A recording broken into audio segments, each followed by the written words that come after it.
everyone, in today's video we are doing a portrait photo shoot behind the scenes with the Tamron SP 35mm f1.4 lens. I am so excited to try this lens out. I've heard amazing things.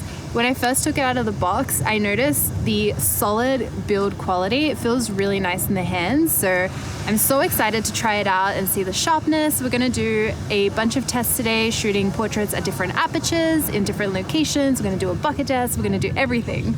And I'm mainly going to be shooting on the Canon 5D Mark IV body, but I do also have the Canon EOS R. So at the end of the photo shoot, I'm gonna adapt the Tamron lens, which is an EF mount, to the RF mount mirrorless body, and we're gonna take some shots on that to see the focus speed and accuracy and stuff like that as well. So I really hope you guys enjoyed today's video. I can't wait to get started to shoot. Yeah, we're gonna go now. We'll go to like the wet sand. So I'm gonna start by shooting some portraits at wide open at 1.4. That's it. Really? Also, I have to have my white balance set to 4400 because of like the hazy golden light that we're getting right now. Normally when we shoot outdoors, I'm at 5200, so that's like quite a difference. While taking portraits at f1.4, even with the wind blowing some strands of Chanel's hair around in front of her face and eyes, and both of us being on uneven ground, I felt like the lens had no problems catching focus where my focus point was. So it was really great to see that there was no focus hunting going on that I had to wait for while shooting. As always, I have both unedited and edited photos for you guys to have a look at. I was really impressed with the sharpness and focus accuracy at f1.4 with these shots.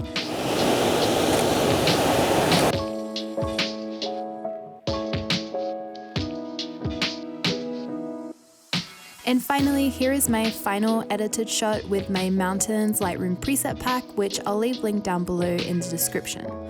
We have a few more close-ups coming up later on in this video as well. I'm gonna shoot some landscape waves.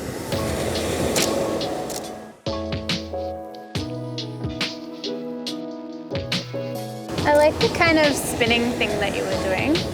For the mid and full-length portraits is where I really felt this lens shine when it was wide open.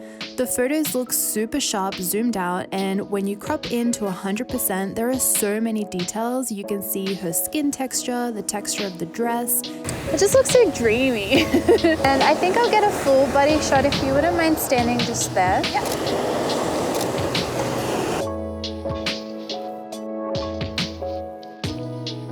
I don't know if you can like kind of swing the dress around.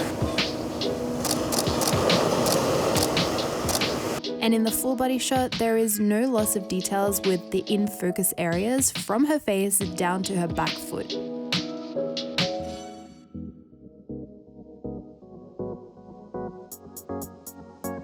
So I've been shooting wide open right now, but I'm gonna bump up my aperture to f2. Maybe with this leg, if you have your foot on the ground so your knee is up. For these portraits at f2, oh my gosh, the amount of details in these pictures is insane. If you like to shoot portraits where you can see a lot of skin details, f2 is where it's at with this lens. And of course, here are a few unedited shots plus 100% crops so you can see, as well as my final edited images from this little set sitting in the sand. Oh, that looks really nice with your arms crossed over. I personally like the out of focus runoff from the eyes at f1.4, but for a wedding or an e-commerce photo shoot, I would definitely shoot at f2 just to get those extra details in the shot.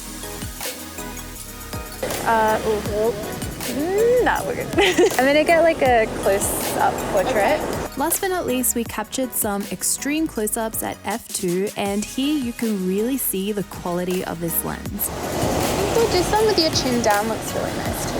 And can we also get a shot, like a profile shot too? Awesome. Oh, yeah, maybe. You can see all the texture on her skin, and her eyelashes and eyebrows are ridiculously sharp. I find that the image quality straight out of the camera is great as well. The files were super easy to work with, even though we had bushfire smoke changing what the colors from the day look like.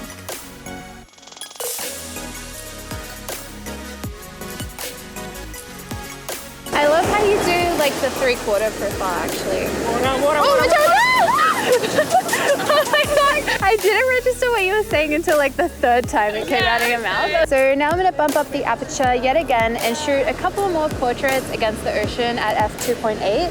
And then we're going to head up to the grass and the trees up there to see what the bokeh looks like on this Tamron lens. Let's shoot maybe directly with the ocean in the back. This is where the light started to get really funky on the day, so when you take a look at the unedited images, they do look quite orange, so I decided to fix up the white balance in Lightroom just so you can clearly see what skin tones and the overall colors look like. So the only thing that's edited in these before images is the white balance. I really like how in this final portrait we caught the sun reflecting in Chanel's eyes. It's not something you can really do on a normal good weather day, but I did think it looked pretty cool. So we've come up to this area with a few more trees because I really want to see the bokeh that we can produce from this lens. And I've stepped it down to 1.4 again. So we're going to take some close-up portraits right here with this tree in the background. Now that we are shielded from the wind and standing on even ground, I felt like the portraits I shot at f1.4 really popped and had even better focus accuracy than when we were standing on the sand battling with the elements.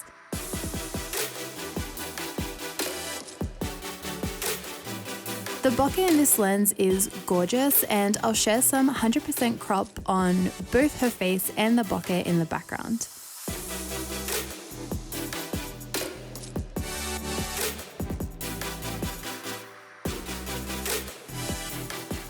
I'm gonna have to go like kind of down low. And if you wanted to kind of lean in towards me a little bit. As you can see in this further away shot, the bokeh is clear as well as super round, which is something that I really love to see in my bokeh. And again, shooting a mid-length portrait so far away at f1.4, I'm impressed with the amount of details in the 100% crop that you can see. So I also have the EOS R with me today, so I'm going to adapt the Tamron to the EOS R, and we're going to see how fast the focus is and how sharp the images are as well. So we're going to take just a couple of last portraits here and have those example images for you. So far everything sounds pretty good, right? Here's the thing that has me honestly baffled. When you purchase a third-party lens that is cheaper than the alternative native lens for your camera body, you do tend to expect that there's some kind of trade-off. For example, I did a photo shoot with the Sigma 35mm f1.4, which I'll leave linked down below in the description if you guys are on a 35mm video binge and want to watch another review. And while it's definitely possible to take beautiful photos with the Sigma 35, you do have the common issue of back focusing when you're using it on a DSLR or the need to recalibrate it regularly. The most impressive thing I find about this Tamron SP 35mm 1.4 is that it comes so close to rival my most used Canon 35 1.4 Mark II lens in terms of sharpness, image quality, and focus accuracy, but it is almost half the price, which is insane because usually lenses that are much cheaper than the Canon 35 Mark II don't come close to its sharpness or autofocus performance. Tamron, in my opinion, really did a great job in creating this lens, and I would love to know what you guys think as well. By the way, if you want to take a closer look at these images, I'll also publish them on my blog, which is blog.juliatrotti.com.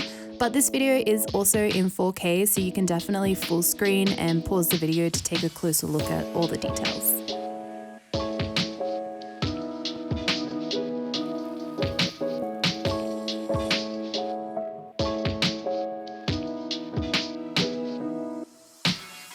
So we just finished our shoot and I honestly can't take my eyes off the back of my camera.